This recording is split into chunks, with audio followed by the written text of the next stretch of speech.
নমস্কার বন্ধুরা, দিশানের রান্নাঘরে সবাইকে স্বাগত। আশা করি সকলেই ভালো আছেন।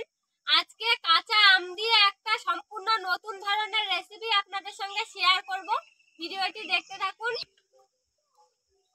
আমগুলো মা কেটে নিচ্ছে, দেখুন।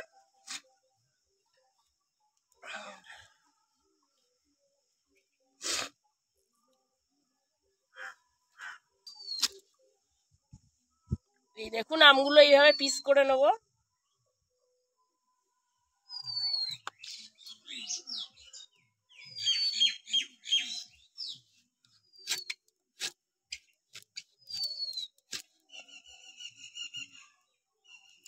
মাঝখানে দানাগুলো ফেলে দিতে হবে, দিয়ে এরকম করে আমগুলো কেটে নিতে হবে।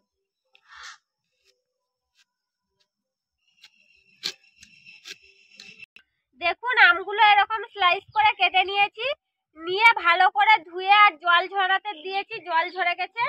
এইবার এই বাটির মধ্যে আমগুলো নিয়ে নেব। এবার এর মধ্যে চিনি দিয়ে দেব। এই গরমে এরকম একটা রেসিপি আপনারা বাড়িতে তৈরি করবেন, খেতে দারুণ লাগে। এবার ভালো করে আমের সঙ্গে চিনিটা ভালো করে মিশিয়ে নিয়ে আধ ঘন্টার জন্য ঢেকে রেখে দেব। আধা ঘন্টার পরে দেখুন, আধা ঘন্টা রেখে দিয়েছিলাম। দেখুন, চিনির জল বেরিয়ে গেছে। দেখুন, চিনি গলে গেছে।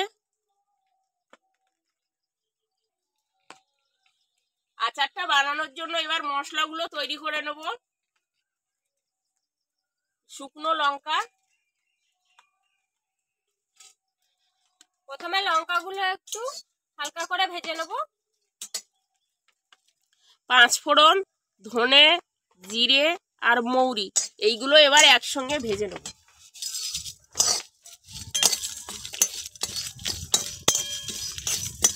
দেখুন, মশলাগুলো হালকা করে ভেজে নিয়েছি, সুন্দর একটা গন্ধও বেরিয়েছে।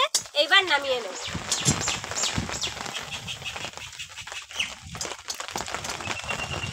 আজকের তেল ছাড়া আচার বানাচ্ছি। এবার এই আম আর এই জল, এবার মিষ্টি জল আর কি চিনির জল, এবার কড়াইতে দিয়ে দেবো। চিনির রসে এবার আমটাকে ভালো করে ফুটিয়ে নেব।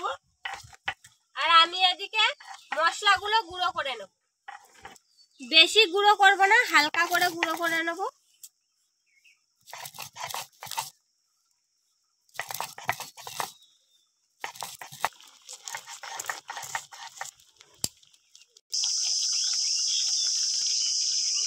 দেখুন, আমগুলো সেদ্ধ হয়ে গেছে। এবার এর মধ্যে লবণ দিয়ে দেবো। এত দারুণ দেখাচ্ছে আমগুলো, জেলির মতন দেখাচ্ছে। এবার এই বেটে রাখা মশলাগুলো গুঁড়ো করা হয়েছে, এবার দিয়ে দেবো আস্তে করে, হালকা করে।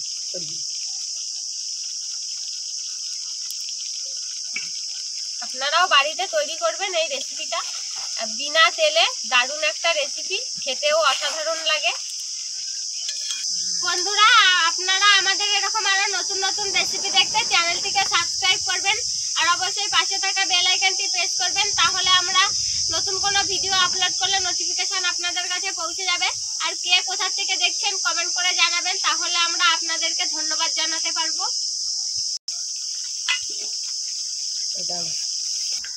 দেখুন, এরকম ভাবে বাড়িতে তৈরি করবেন আপনারা, দেখতেও দারুণ লাগে আর ভাঙবেও না। চিনির জলে যেহেতু ডুবানো ছিল, সেই জন্য একটাও আম ভাঙবে না। এরকম ভাবে আপনারা তৈরি করবেন, দারুণ লাগে খেতে। দেখুন, ঠাম্মাকে টেস্ট করতে দিয়েছি, ঠাম্মা খেয়ে বলবে কেমন হয়েছে। কেমন হয়েছে ঠাম্মা? সুন্দর হয়েছে, ঠাম্মা বলছে। আচ্ছা, নামিয়ে নেবো। একটু ঝোল ঝোল অবস্থায় নামানো হলো, যাতে ঝোলটা পরে টেনে গেলে একদম পুরো আঠা আঠা হয়ে যাবে। আপনারা এটা সারা বছর বাড়িতে সংরক্ষণ করে খেতে পারেন। আজকের ভিডিওটি শেষ পর্যন্ত দেখার জন্য ধন্যবাদ।